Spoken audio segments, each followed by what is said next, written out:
yaman, yüreğim ağlar. Yandırma beni, yandırma beni. Yıldızlar kayar, sensin ilk dileğim. Gözyaşım akar, sende hep düşlerim. Yandırma beni, yandırma beni.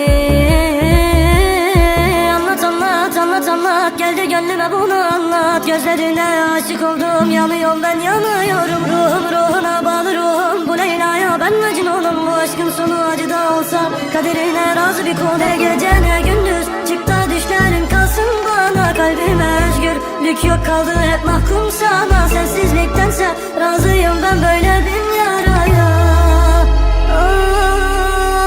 Yarala beni, yarala sen yüreğime. Olur da belki bir gün seversin beni. Yarala beni, yarala sen yüreğime. Olur da belki seversin sen benim gibi.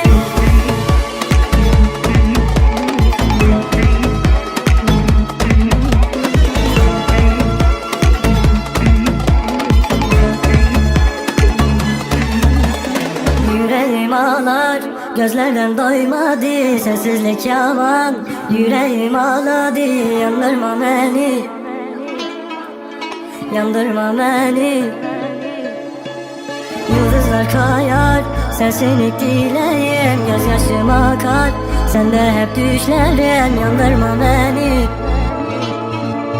yandırma beni.